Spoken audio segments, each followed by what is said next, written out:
Tania y Carla en BiblioHeart, por la frecuencia del 1670 de amplitud modulada. BiblioHeart, el espacio donde encontrarás herramientas para la búsqueda de información y conocimiento desde tu biblioteca. BiblioHeart.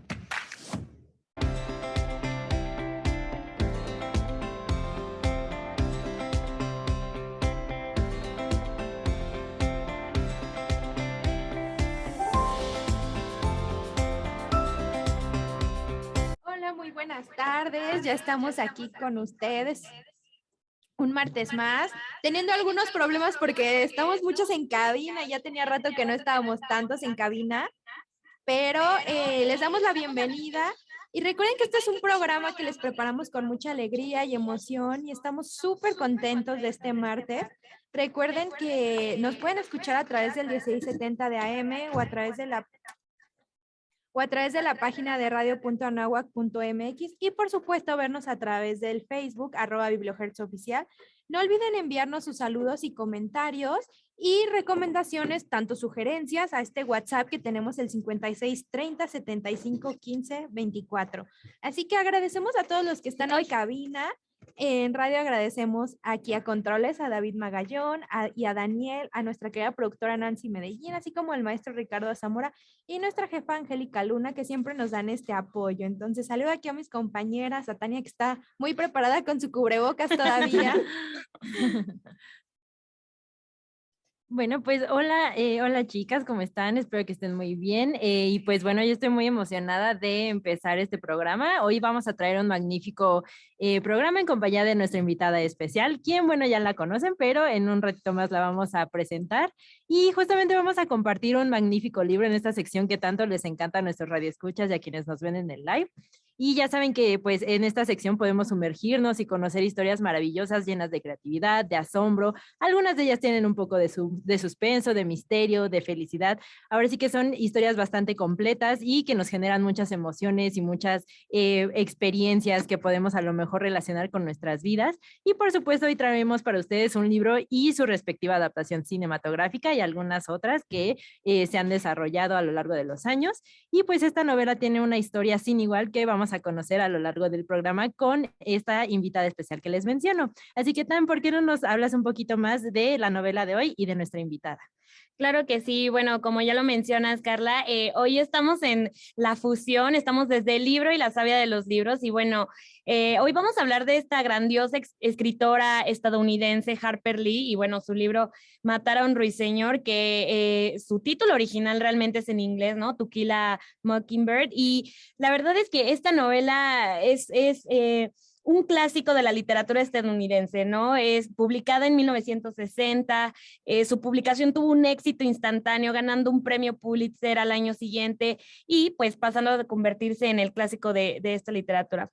Y bueno, nuestra invitada que tenemos el día de hoy, ya ustedes la conocen, es nuestra productora, entonces ella es Nancy Medellín.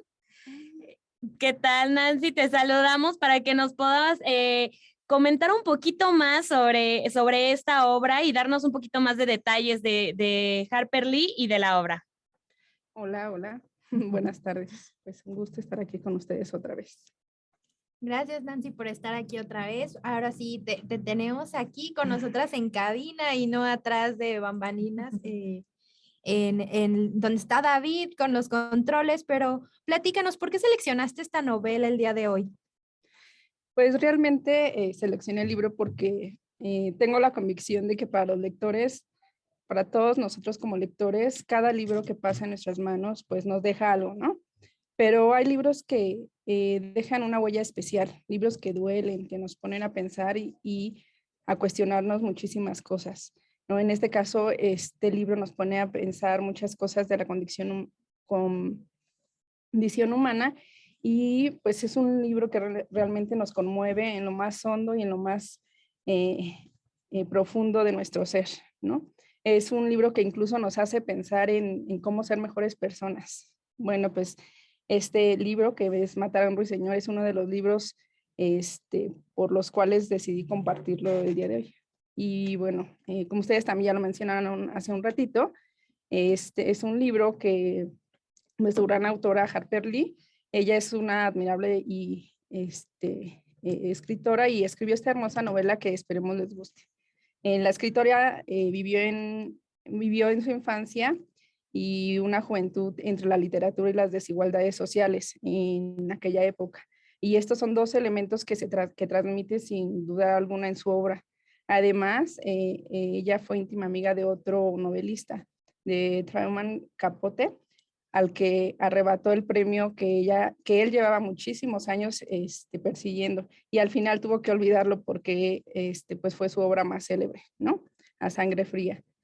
Y finalmente él se la dedicó a Harper Lee. Entonces, al final, después de publicar Matar a un ruiseñor, Harper Lee, pasaron 50 años para que ella pudiera escribir otro libro que se podría decir que es la continuación de Matar a un ruiseñor, y se llama Ve y pon un centinela.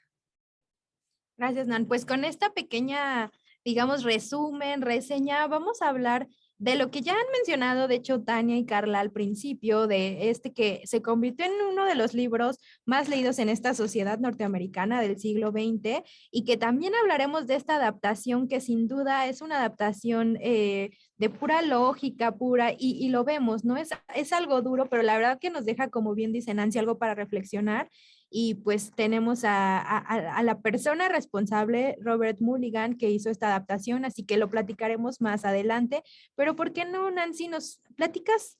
Bueno, más que platicar, cuéntanos de tu viva voz ya un fragmento de la novela para conocer un poco más el trama. Sí, claro que sí. Bueno, cuando tenía casi 13 años, mi hermano Jim sufrió una grave fractura en el brazo, a la altura del codo. Después de curarse y de que por fin se dispararan sus temores de que nunca podrá volver a jugar fútbol, rara vez volvía a acordarse de aquella lesión. El brazo izquierdo le quedó algo más corto que el derecho. Cuando se ponía de pie o andaba, el dorso de la mano le quedaba casi en un ángulo recto del cuerpo y llevaba el pulgar paralelo a los muslos. Bien, poco le importaba, con tal de poder pasar y chutear el balón. Una vez pasado el suficiente número de años como para poder verlos en retrospectiva, hablábamos a veces de los acontecimientos que habían llevado hasta su accidente. Yo sostengo que los vecinos fueron quienes comenzaron todo, pero Jim, que era 4 años mayor que yo, decía que había empezado mucho antes. Según él, había comenzado el verano en el que Dill vino a vernos, cuando nos hizo concebir por primera vez la idea de hacer salir a Bo. Yo le contestaba que, puestos a mirar con tan amplia perspectiva, todo tendría en realidad su origen en Andrew Jackson.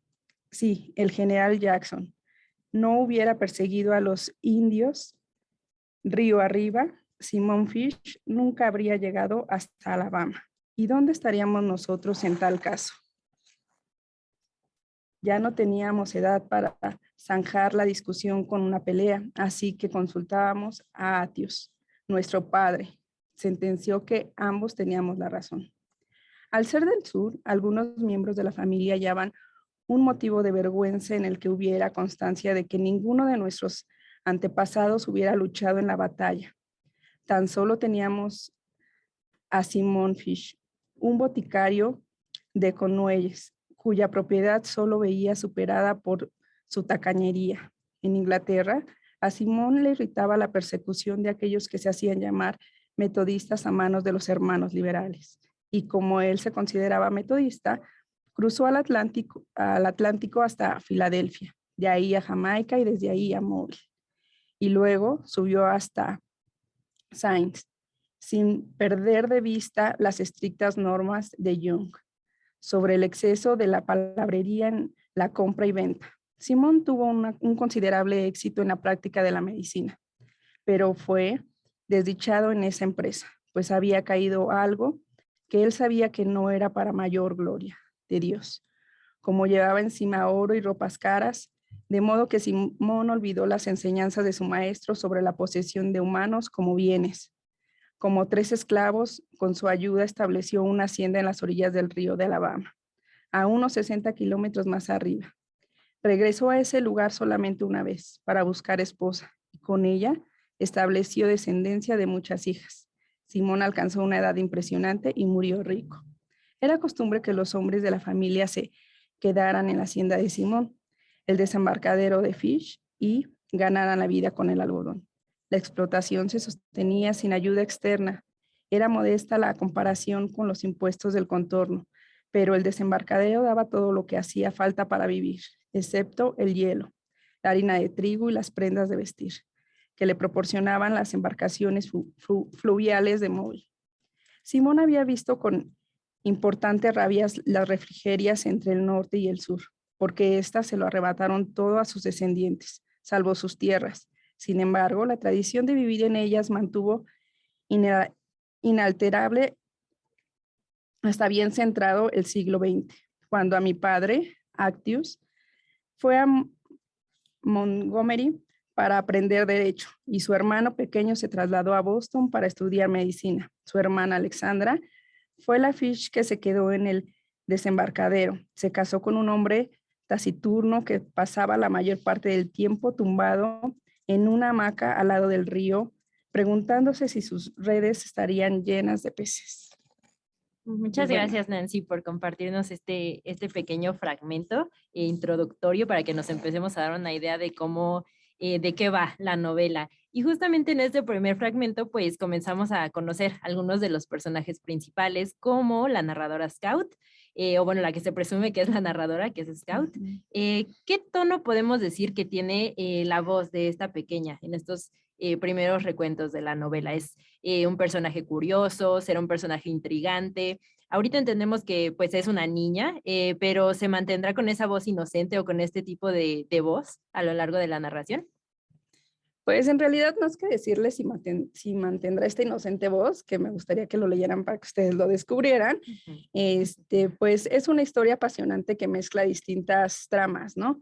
Una, la de la crítica social, en la que se sigue cerca del juicio por violación. Otra, en la que 3 niños investigan a fondo el misterio de su vecino, cuyo pasado criminal nada tiene que ver con el presente solidario en el que sale por la noche a repartir regalos.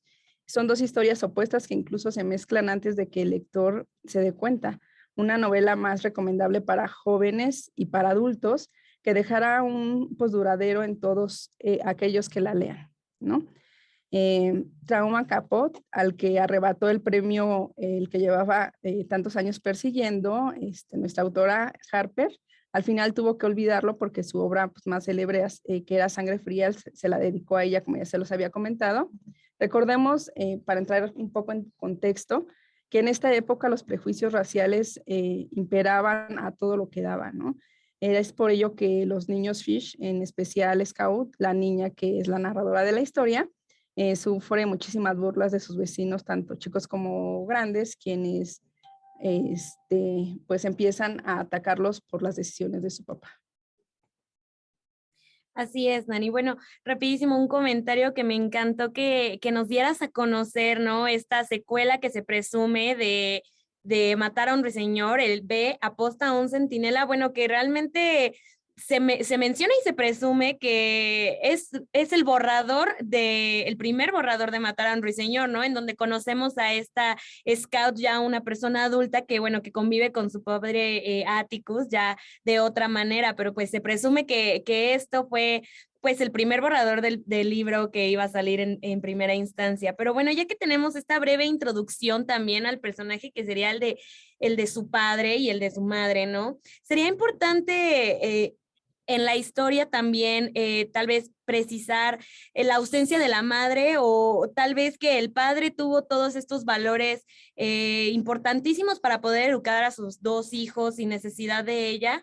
Pero bueno, vamos a ir a un pequeñito corte en la radio y vamos a regresar con este pequeño análisis sobre la obra de Harper Lee, que claro que como ya dijo Nancy, les recomendamos abiertamente que lean el libro y bueno, si ya sabemos que todos nuestros radioescuchas no tienen el tiempo, les recomendamos claro que sí ver la película de esta adaptación que estamos analizando hoy. Y bueno, que conozcan esta maravillosa historia y se sumerjan en la adaptación de Robert Mulligan, en la historia que nos narra Harper Lee. Y vamos a seguir en un momento analizando todos estos increíbles personajes y sobre todo el contexto en el que está pasando esta historia. Pero vamos y regresamos con ustedes a la radio. Pero de todas maneras vamos a seguir comentando, ¿no? Nos quedamos en este pequeñito análisis sobre si será importante precisar la ausencia de la madre o... Más bien importante comentar que el padre estuvo lo suficientemente para sus dos hijos, ¿no? Vamos a conocer por ahí un pequeño conflicto que hay en la historia, pero ¿tú qué opinas, Nan? Esta parte que nos dieron a conocer de su madre ausente y que, bueno, realmente falleció cuando ellos eran muy chiquitos, ¿será parte fundamental del desarrollo de los personajes? Sí, por supuesto. Sobre todo es como que un dato que supongo que la autora quiso introducir para tener el contexto, ¿no? En el familiar en el que se estaban desenvolviendo los niños y en realidad la familia Fish, ¿no? Que al final hay otro personaje que también entra como que a cubrir este aspecto que más adelante se los vamos a comentar. Pero pues realmente es eso, pues para entrar en contexto de los lectores que tuvieran conciencia de que ellos no tenían mamá, ¿no? Claro. Sí, como bien dices, hay varios personajes por ahí y uno de ellos es Dil, que se vuelve este amigo a lo largo de la historia y que la verdad tiene por ahí una frase graciosa que nos marca a todos con este personaje y que se vuelve un factor que ya veremos importante, así que si ustedes quieren saber cuál es este factor importante en la trama, tienen que leerla, por eso les estamos dando todos estos detallitos, toda esta carnita para que se queden con la espinita y puedan leer el libro y ver la adaptación, así que él nos dice por ahí, yo sé leer y si tienen algo que necesita ser leído, yo les puedo ayudar. ¿Qué nos puedes decir de esto, Nan?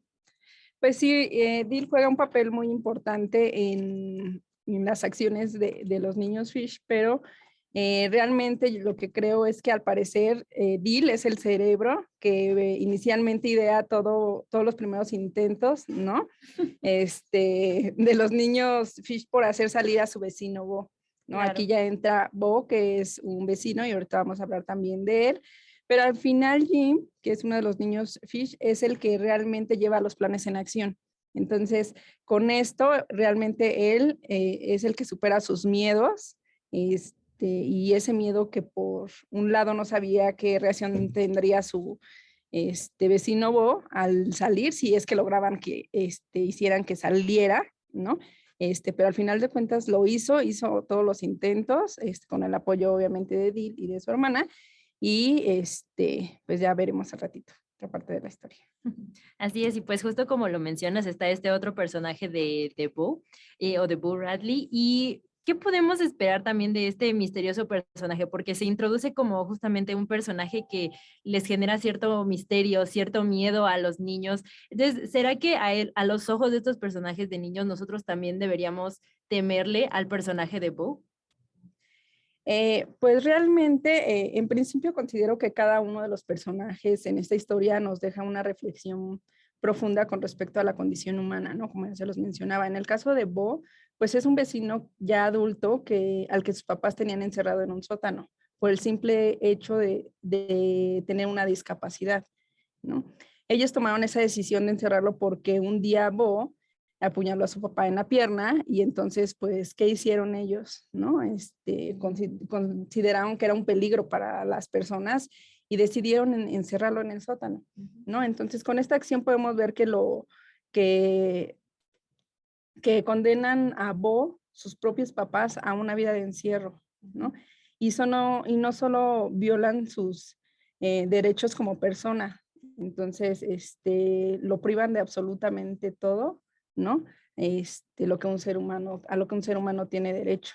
No tener una discapacidad realmente pues no es un sinónimo de condenarlo a este tipo de acciones, ¿no? Y ahí viene una reflexión más de es buena o mala la decisión que tomaron los papás de Bo al encerrarlo en este sótano, y pues realmente al menos yo considero que ellos como papás buscaron la salida más fácil, ¿no? Para poder como que quitarse del problema, ellos lo vieron como un problema y ellos también pudieron haber tomado la decisión contraria, ¿no? De ayudar a su hijo con esa discapacidad y pues realmente dar la oportunidad de salir, de vivir, de él desarrollarse como persona de acuerdo a su condición. Entonces, pues realmente pues vemos que es un libro muy reflexivo. Este es un tema también muy importante, que también lo vemos ahorita con toda la parte de la inclusión en todos los ámbitos de la sociedad. Y pues realmente Bono tuvo la oportunidad de salir y mostrar realmente cómo era, ¿no? Pero pues el libro nos deja ver que su reacción ante los intentos de los niños por verlo y sobre todo el acto que tuvo al final de la novela, pues vemos que era una persona buena y compasiva al final de todo. Así es, Nani. Bueno, también es importante recalcar este contexto, ¿no? En donde sucede toda la historia y sobre todo todos estos pensamientos que se tenían en un tiempo atrás, que todas las personas consideraban normales y todas estas actitudes que, bueno, eran parte precisamente del desarrollo de esta historia. Pero bueno, ¿por qué no nos lees otro fragmento para que podamos seguir inundándonos en esta historia y de los personajes y todo lo que pasa? Claro que sí. Bueno, cuando éramos pequeños, Jem y yo limitábamos nuestras actividades a la parte del sur del vecindario, pero yo ya había avanzado en el segundo grado y atormentar a Bo se había convertido en algo del pasado. La zona comercial de Mayacó nos atraía a menudo calle arriba hasta más allá de la propiedad de la señora Henry Dubos. Era imposible a la ciudad sin pasar por delante de su casa a menos que quisiéramos desviarnos y dar rodeo de más de 1 kilómetro. Los anteriores encuentros con ella me dejaron sin ganas de más, pero Jim decía que alguna vez tendría que hacerme mayor. Aparte de una criada negra que estaba de servicio permanente, la señora Dubois vivía sola, 2 puertas más arriba de la nuestra, en una casa con una empinada escalera en la fachada y un corredor cubierto. Es muy vieja, se pasaba la mayor parte del día en la cama y el resto en una silla de ruedas. Se rumoraba que guardaba una pistola oculta entre sus numerosas bufandas y capas de ropa. Jean y yo la odiábamos. Si estaba en el porche cuando pasábamos por ahí, nos dirigía su colérica mirada y nos sometía a un interrogatorio implacable sobre nuestra conducta y pronunciaba una sombría predicción de lo que podríamos llegar a ser cuando creciéramos, que siempre consistía en que no valdríamos para nada. Hacía mucho tiempo que habíamos abandonado la idea de pasar junto a su casa. Íbamos por el otro lado de la calle. Con ello, solo conseguíamos que elevara más aún la voz y que todo el barrio se enterara de lo que decía. Al parecer, nada de lo que hiciéramos le agradaba. Si yo le decía la mejor de mis sonrisas, hola señora Dubois, recibía como respuesta, no me digas sola, niña fea. Dime buenas tardes, soy señora Dubois. Era despiadada. En una ocasión oyó a Jean a referirse a nuestro padre como Atticus y se puso hecha una furia. Además de ser los mestizos más destacados y más irrespetuosos que se había cruzado en su camino, nos dijo que era una lástima que nuestro padre no se hubiera vuelto a casar después de la muerte de nuestra madre. Dijo que nunca había habido una dama tan encantadora como nuestra madre y que le partía el alma ver cómo Atticus permitía que sus hijos fuesen unos salvajes. Yo no recordaba a nuestra madre, pero Jim sí. Me hablaba de ella algunas veces y se puso lívido cuando la señora Dubois nos disparó ese mensaje. Jim, al ver sobrevivido a Bo, a un perro rabioso y a otros terrores, decidió que era una cobardía detenerse delante de las escaleras de la señora Rachel y esperar. Así que decidió que cada tarde debíamos correr hasta la esquina de la oficina de correos, encontrarnos con Atticus cuando regresaba del trabajo. Inconsolables tardes. Atticus encontraba a Jean furioso por lo que la señora Dubois había dicho a nuestro paso. Perfecto, pues ya conocimos a todavía más personajes y bueno, un tema que nos representa muchísimo la novela es precisamente esta esencia entre el bien, el mal, la valentía, la cobardía, todo esto que nos dice la historia, ¿no? Y precisamente con la señora Dubois, por ejemplo, bueno, a los ojos de los niños parece una señora amargada, mala, ¿no? Pero pues la pregunta es, ¿realmente lo era? O más bien, ¿hay personajes que merecen más este renombre, esta cualidad, ¿no? De ser o muy bueno o muy malo para darle todavía más amplitud a estos sentidos que nos representa la historia? Sí, pues uno de los personajes al que le podemos dar así como que importancia también, pues es ya en este fragmento que les acabo de compartir que hablaba de la muerte de su madre. El otro personaje sería su nana, ¿no? Porque la familia Fish pues era Atticus y era Scott y Jim, que era la familia, pero tenían a su nana, y ella realmente trataba sin querer pues cumplir el papel de, de mamá y pues trataba de educarlos, les llamaba la atención y creo que es un personaje del que no se habla mucho, pero que es esencial en la historia, porque finalmente ellos tenían esta parte sin querer de mamá, de su nana. Sí, así es, pues es un personaje que de alguna forma no que suplante a otro personaje, pero que puede cubrir, digamos, esta necesidad, ¿no? Que tienen los pequeños, al menos en ese periodo. Y bueno, justamente como lo estábamos mencionando anteriormente en nuestro bloque anterior, pues quisiéramos compartirles algunos datos sobre este grandioso libro y la adaptación o las adaptaciones que ha tenido, que la verdad han sido bastantes.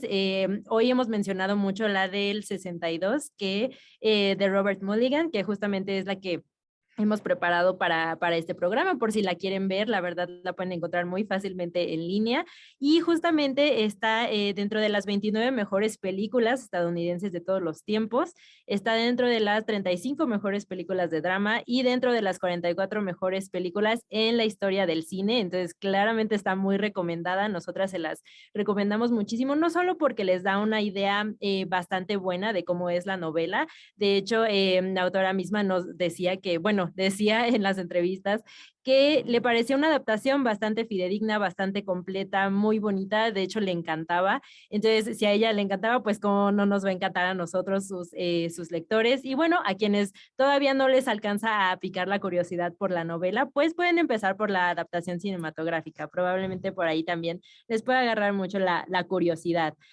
Tan, ¿por qué no nos cuentas un poquito más de estas adaptaciones que hay también para el cine, además de la que ya mencionamos del 62? Claro que sí. Bueno, para empezar en la historia del cine ha habido varias premiaciones, ¿no? Y esta película no solo se ha galardonado con premios simples, sino que, bueno, ha estado nominado a los premios Oscar con 8 nominaciones y, bueno, ganó en Mejor Actor con Gregory Peck y en la adaptación del guión, también en dirección artística. Ganó también 3 Globos de Oro en Entendimiento Internacional con también el actor Gregory Peck. En esta tuvo 5 nominaciones. Ha ganado también premios BAFTA por nominación a Mejor Película y Actor Extranjero, de nueva cuenta con Gregory Peck. Y también estuvo presente en el Festival de Cannes, ¿no? Nominada a la Palma de Oro por Mejor Película. Sam, ¿tú también qué conoces sobre esta obra cinematográfica? Sí, la verdad que por ahí investigando encontramos que ya mismo lo mencionó esta Carla de la misma autora que le encantaba y estaba fascinada con esta adaptación. Mencionaba que, si no el recuerdo, era el que hace la actuación, Gregory Peck, que le recordaba hasta a su papá, ¿no? Sí. O a su abuelo. Entonces, que tenga este recuerdo y que sea algo que ella hizo y que lo pueda recordar, la verdad que fue algo maravilloso. Tantos premios también a lo mejor no son Óscares, no son Globos, pero que haya estado nominada, haya recibido premios a Mejor Película y Mejor Guión por los críticos de Nueva York, por el Sindicato de Directores y Guionistas, también hablando del Mejor Guión, mejor nominada con director, la verdad que la hace muy rica. Y retomando un poco la pregunta que hacíamos a partir de los personajes, si hay alguien que merece un mayor renombre de maldad, pues por ahí ya veremos y a ver si se presenta la oportunidad de comentarlo, pero ese personaje que vemos por ahí, que es Bob Ewell, y si lo vemos en la película, hacía la actuación James Anderson, y vamos a ver que por ahí sí se convertiría en ese ogro del film, y la verdad es que este cuento que vemos aquí muy de niños o muy cuento de hadas puede tornarse un poco terrorífico y retomando el contexto de lo que hemos hablado, pero la verdad es que ha sido una gran película y le seguimos recomendando leer la novela y ver esta adaptación. Así que, ¿qué más podemos platicar por acá, chicas, antes de leer otros fragmentos? Bueno, yo igual, mientras investigábamos para esta novela, encontré por ahí algún detalle que nos decía justamente de cómo se relacionan los personajes entre sí, particularmente Atticus, que es el padre de Scout y Jem. Y justamente conocemos que Atticus es un personaje bastante renombrado, bastante respetado en el pueblo, pero se entiende que los adultos son los que lo respetan, los que de alguna forma lo idolatran o lo consideran una figura moral, ¿no? Una figura ética y como casi un líder, ¿no? Un estandarte de la moralidad en el pueblo. Pero les pregunto a ustedes, chicas, a ti, Anan, ¿será posible que a los ojos de sus hijos, a los ojos de Scout y Jem, Atticus no sea realmente este ídolo de la misma manera que lo es para el resto de las personas adultas del pueblo?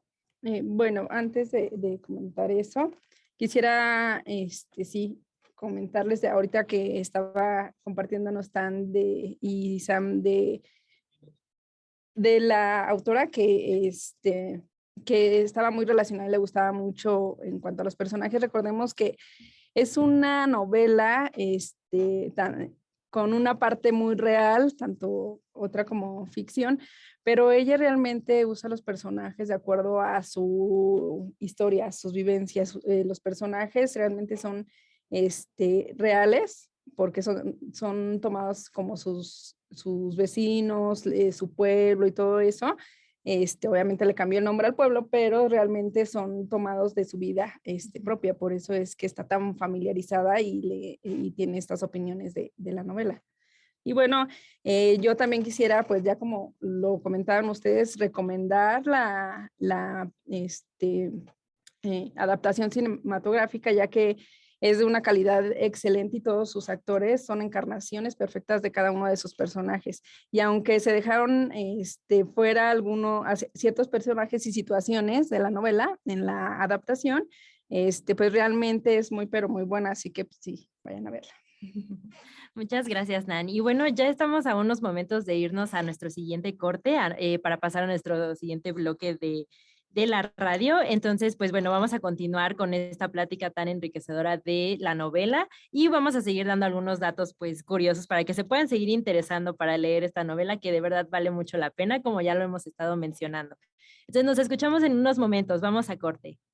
Bueno, ya estamos de regreso en nuestro tercer y último bloque del programa de hoy, que bueno, no queremos que se termine porque estamos comentando y analizando una historia que a pesar de todas las problemáticas en las que está metida la historia, ¿no? Nos hace tener este sentido de reflexión sobre todo lo que ha pasado en la historia de la humanidad y cómo es que han actuado todas estas personas que han estado antes de nosotros. Pero, ¿qué te parece, Nancy? Vamos ya con nuestro último fragmento para que todos nuestros radioescuchas se puedan emocionar todavía un poquito más de leer esta historia. Sí, antes de irnos al fragmento, igual y contestamos la pregunta que nos hizo esta Sam antes de irnos al corte, ¿no? Donde nos comentaba que, qué opinábamos sobre la imagen que tuvieran los hijos de Atticus de él, ¿no? Claro. Y finalmente, pues creo que ellos son niños, no entienden por completo el actuar de su papá. Y vemos que en muchas ocasiones no están de acuerdo con las decisiones o con los castigos que él les impone, pero al final ya sin darse cuenta, ellos van aprendiendo con el ejemplo de su papá y terminan viendo que el comportamiento de su papá es sin igual, ¿no? Y terminan sintiéndose pues orgullosos de él. Claro. Sam, ¿algún comentario? No, pues retomando lo de Nancy, justo en alguna, no fue premiación, pero como en la mente de los espectadores, la verdad que siempre veían a Atticus como ese personaje, como ese héroe, ¿no? Porque era diferente a cualquier otro héroe por su rectitud y por su honestidad. Así que la verdad que los invitamos a que vean pues todo lo que hay detrás, porque a lo mejor ahorita dicen un héroe, pero tienen que leerlo para entender todo el contexto y todo lo que pasa. Así que, pues ahora sí vamos a leer el tercer fragmento, así que adelante, Nan. Ok, sí. Thomas Robinson usó el brazo derecho para levantar el izquierdo. Lo llevó hasta la Biblia y su mano izquierda, que era como de goma. Buscó el contacto con la encuadernación negra. Cuando levantó la derecha, la mano inútil se salió de la Biblia y se golpeó en la mesa. del secretario. Lo estaban intentando otra vez cuando el juez Taylor gruñó. Con eso basta, Tom. Tom hizo el juramento y se situó en la silla de los testigos con mucha rapidez. Atticus lo presentó para decirnos que Tom tenía 25 años, que estaba casado y tenía 3 hijos, que había tenido problemas con la ley anteriormente. En una ocasión le condenaron a 30 días por conducta desordenada. Debió haber sido desordenada, dijo Atticus. ¿En qué consistió? Me peleé con otro hombre y él intentó acuchillarme. ¿Lo consiguió? Sí, señor, un poco. No lo bastante para hacerme daño. Miré yo. Tom movió su brazo izquierdo. Sí, dijo Atticus. Los condenaron a ambos. Sí, señor. Yo tuve que cumplir la condena porque no pude pagar la fianza. El otro hombre pagó la suya. Dill se inclinó por delante de mí y preguntó a Jim qué estaba haciendo Atticus. Jim dijo que Atticus estaba mostrando al jurado que Tom no tenía nada que ocultar. ¿Coincidía usted con Marbella?, preguntó Atticus. Sí, señor. Tenía que pasar por su casa cada día para ir y regresar al campo. ¿Al campo de quién? Recojo algodón para el señor Lynn. Estaba recogiendo el algodón en noviembre. No, señor. Trabajo en su patio en otoño y en invierno. Trabajo con bastante regularidad para él durante todo el año, pues tiene muchos nogales y otras cosas. Dice que tenía que pasar por la casa de los Ewing para ir y regresar al trabajo. No, ¿no hay otro camino? No, señor, ninguno que yo conozca. Tom, ¿la señorita le hablaba alguna vez? Pues sí, señor. Yo inclinaba mi sombrero cuando pasaba y un día ella me pidió que entrara y le partiera un armario. Cuando le pidió que partiera el armario, señor Fish, fue la primera pasada. Lo recuerdo porque era época de partir leña y yo llevaba mi azada. Le dije que no tenía otra cosa sino esa azada, pero ella me dijo que tenía un hacha. Me dio el hacha y yo partí el armario. Ella me dijo, creo que tendré que darle una moneda de 5 centavos, ¿verdad? Yo le dije, no, señorita, no tiene que pagarme nada. Entonces me fui a mi casa. Señor Fish, eso fue la pasada primavera, hace más de un año. ¿Volvió a entrar otra vez a ese lugar? Sí, señor. ¿Cuándo? Bueno, muchas veces. El juez Taylor iba instintivamente a empujar su mazo, pero se detuvo. El murmullo que había debajo de nosotros se mitigó sin duda. ¿Bajo qué circunstancias? ¿Cómo dice, señor? ¿Por qué entró más allá de la valla muchas veces? De frente de Tom Robinson se reflejó. Ella me decía que entrara, señor. Parecía que cada vez que yo pasaba por ahí, ella tenía algún pequeño trabajo para mí, partir leña, traerle agua. Ella regaba sus flores rojas cada día. Muchas gracias, Nan, por compartirnos este fragmento en el cual, pues, por fin conocemos a Tom, que es uno de los personajes también principales, podríamos decir, o un personaje que carga bastante estos temas que hemos hablado del racismo y de la injusticia social. Entonces, hablando de estos temas y también ligándolos un poquito a la temática de el origen del mal y el bien, que bueno, también lo tenemos bastante presente a lo largo de la novela, aunque claro, en un contexto mucho más sombrío en el juicio de Tom. ¿Cómo se ven representados estos temas específicamente en el caso de Tom? Ya más o menos estamos escuchando un poquito de qué es lo que se está desarrollando en el juicio, porque entendemos que es un juicio, es algo, una cuestión legal. ¿Cómo podemos ver estos temas representados en el caso de Tom? Los temas del racismo, del mal, de la injusticia social. Pues volvemos a ver esta parte del comportamiento de la sociedad, ¿no? Al juzgar, al discriminar, al agredir sin saber el contexto de las cosas. A Tom se le acusa de un delito que no cometió, solo para salvar la credibilidad de otra persona, ¿no? Entonces, en ese sentido, la rectitud de Atticus, en nuestros días donde vemos que están de modas, como lo comentaba ese ratito, estas Sam los superhéroes, ¿no? Que es cada vez más difícil encontrar a personajes equiparables a la figura de Atticus, un hombre del que podríamos decir que es la encarnación misma de la justicia, y en esto no en el sentido de justiciero enmascarado, vigilante nocturno, ¿no? Como su superhéroe, en el sentido de justicia, de que él puede dar a cada uno lo que le corresponde, ¿no?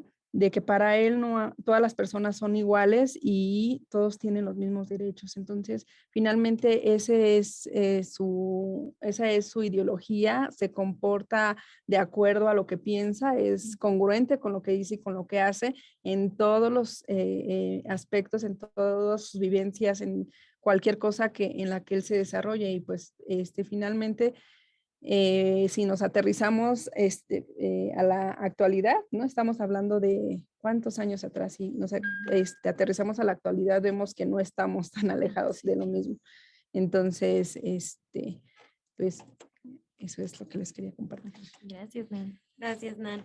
Pues sí, de hecho, precisamente en todo este contexto, ¿no? En el que sucede la historia, el contexto histórico es muy importante remarcarlo porque de ahí vienen todas estas ideas y las decisiones que nuestros personajes están tomando precisamente por el desarrollo de ella, ¿no? Y también en el desarrollo actual, en nuestra discusión social, estos temas que, bueno, ahorita nos muestran un poquito la segregación por racismo, ¿no? Pero también actualmente ahora tenemos varias otras temas importantes, ¿no? El feminismo, otro tipo de movimientos, y pues sí, esta posición que nos da Scout ante la labor que hace su padre, para mí es una revelación a la problemática, pues, del racismo, ¿no? También le da un poco del sentido que tiene la obra, ¿no? Al tener esta como metáfora, ¿no? De matar a un ruiseñor a matar la infancia o algo muy inocente de una persona, ¿no? Por eso al inicio del libro él le menciona, bueno, es que no puedes matar a un ruiseñor porque estarías matando esta parte inocente, esta parte pura de todos esos pájaros, ¿no? Pero ¿qué eventos, además de el juicio contra Tom, nos ayudan a ver esta pérdida de la inocencia, por ejemplo, en la obra? Pues aquí podríamos retomar lo que les comenté, el encierro de Bob, ¿no? Ese sería como que es la otra parte de la historia, que al encerrarlo a él en el sótano, pues ahí vemos cómo, pues finalmente también es una discriminación, ¿no? Por tener una discapacidad, ¿no? Cómo las personas pueden ser capaces de privar a una persona, de absolutamente todos sus derechos. Entonces, también es uno de los eventos que nos pueden poner a reflexionar muchísimo en la actualidad, ¿no? Sí, la verdad que sí, como le mencionas, Nan, sí, este libro yo creo que se puede abordar de diferentes perspectivas, lo podemos tomar de la parte ética, y de hecho por ahí hay muchísimas escuelas o clases en las que hablan de derecho y toman este caso particular en cómo cuando hay una evidencia sólida de, bueno, tal vez esta persona no lo hizo, pero pues por las circunstancias, pues hay que decir que lo hizo porque no cuenta con los mismos privilegios en ese entonces, ¿no? Y que puede pasar en la actualidad también, ¿no? Como algunos están favorecidos por la posición que tienen o por sus mismas creencias. Así que la verdad que sí nos deja grandes enseñanzas y también a nivel personal, ¿no? ¿Qué tanto queremos actuar nosotros? ¿Qué tanto yo me voy a regir por el camino de la honestidad, de hacer bien desde mi trabajo el día a día? Así que sí lo podemos abordar de varios ámbitos y nos habla justo de estos orígenes del bien, el mal, la justicia, pero creen, chicas, en general, Nancy, si nos quieres compartir, y también Carla y Tania, ¿a ustedes les ha dejado alguna otra lección, esta evolución también de la niñez a la adultez, el empezar a darte cuenta, tal vez no perder esa inocencia, porque creo que muchas veces el no olvidar que somos niños nos deja bastante, pero algo que les haya transmitido y que pueda ayudar a este crecimiento que hay en este libro como lección? Sí, pues sin duda esta filosofía que tenía Atticus, ¿no? A mí me deja esta parte que era no juzgues a nadie sin antes ponerte en sus zapatos, ¿no? Porque finalmente si las personas hiciéramos esto, siempre tendríamos como que la perspectiva de qué es lo que le pasa a la otra persona, o por qué la otra persona es así, o finalmente porque pues las apariencias engañan. Y entonces siempre la sociedad está juzgando, está tomando decisiones, está dejando fuera a personas de muchas acciones que podrían tener relevancia de entrada en su vida personal y aportaciones muy interesantes en la sociedad, ¿no? Por ejemplo, podemos ver cuántas personas con alguna discapacidad ya ahorita en la actualidad pueden llegar a tener puestos directivos en empresas, pueden ser dueños de empresas, desarrollar sus propios proyectos, ser emprendedores, ¿no? Y eso no les, tener una discapacidad no les impide absolutamente nada. Entonces, pues yo la verdad es que este libro lo que me deja es que si en el mundo hubiera más personas como Atticus, pues realmente pues fuera otra cosa, ¿no?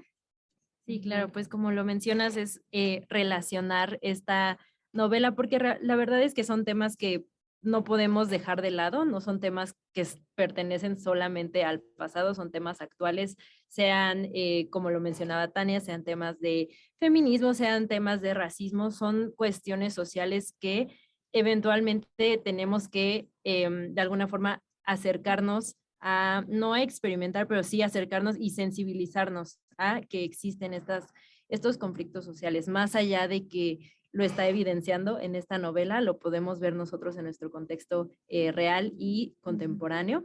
Y bueno, justamente también tenemos estos personajes que pues nos transmiten estas lecciones, ¿no? Para mí precisamente es el personaje de Atticus, el personaje incluso de Bo, cualquiera de los personajes tiene dentro de su desarrollo como personaje algo que transmitirnos, ¿no? Una lección en la cual podemos encontrar justamente estas formas de hacer frente tanto a la injusticia, a las desigualdades. Con Atticus, pues bueno, ya lo hemos mencionado, no es el superhéroe con el escudo ni con el uniforme, pero puede ser un héroe de alguna manera tradicional o más normal, más en nuestro contexto, en la cotidianeidad que tenemos nosotras o cualquiera de nuestros radioescuchas, de quienes nos ven en el Facebook Live, todos podemos tener algo que aportar y estas lecciones que nos da la novela son bastante pues necesarias. Yo creo que las podemos aprovechar todos como lectores y como personas en la vida diaria. Y bueno, chicas, ¿tienen algún otro comentario antes de que cerremos el programa de hoy? Sí, primero que, bueno, incitarlos a todos a leer esta gran obra. La verdad es que a mí me generó sentimientos positivos, ¿no? En cuanto a esta empatía, el hacerme reflexionar hacia muchos temas, pero claro que invitarlos a todos a que lean el libro y claro que vean esta adaptación al cine que analizamos el día de hoy, que bueno, la verdad es que no solo lo dicen los premios, sino que la película se expresa por sí misma, es una gran obra cinematográfica. Entonces a todos nuestros radioescuchas los invito a que puedan ver la adaptación o leer el libro de Harper Lee como ellos lo prefieran, pero claro que no se pueden perder de esta increíble historia. Claro que sí, pues gracias. Yo nada más quiero agradecer a Ana, nos encanta que esté con nosotras de aquí en cabina y podamos tenerla al menos. Recordando también por ahí cuando hablamos de Nuestra Señora de París, lo mismo, retomábamos ese tema, ¿no? De no juzgar qué hay detrás y también es una de las partes que nos deja. Así que, Carlita, ¿dónde nos pueden encontrar para el próximo programa o si se lo perdieron? Pues ya saben, nos pueden encontrar en nuestro Facebook, nos pueden encontrar en YouTube o en los podcasts de Spotify. Si se han perdido cualquiera de nuestros programas, pues ahí nos pueden encontrar en @BiblioHertzOficial. Y bueno, como ya lo dijo Sam, agradecemos mucho a Nancy por estar aquí con nosotras. Como ya lo mencionamos, pues nuestro programa anterior, el de El Jorobado de Notre Dame, pues también Nancy nos acompañó, ella también participó en este análisis de la novela, entonces también la pueden escuchar por ahí, la pueden escuchar en este programa. Muchas gracias por estar con nosotras hoy y muchas gracias a todos ustedes en la radio y en el Facebook Live que nos acompañaron. Gracias por estar aquí con nosotras a la distancia y por dejarnos todos sus comentarios, la verdad es que los apreciamos muchísimo. Y bueno, no se pierdan nuestro próximo programa, como siempre a las 12 del día, pues las esperamos para que nos acompañen para otro programa lleno de cosas interesantes, de temas bastante interesantes y de mucha cultura, de mucha lectura, de mucho de la biblioteca. Entonces los los esperamos el próximo martes. Nos recuerden que estamos en Spotify, como ya les mencioné, en el canal de YouTube y en nuestro Facebook oficial, también en nuestro WhatsApp 56 30 75 15 24 para recibir sus sugerencias, comentarios, preguntas, recomendaciones, etcétera. Nos escuchamos el próximo martes, no se lo pierdan. Los esperamos. Gracias. Bye. Hasta luego.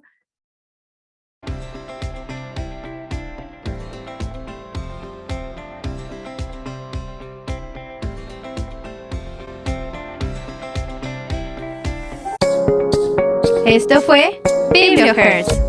Mándanos un WhatsApp al 56 30 75 15 24 o en nuestro Facebook @BiblioHertz oficial. Hasta el próximo martes. BiblioHertz.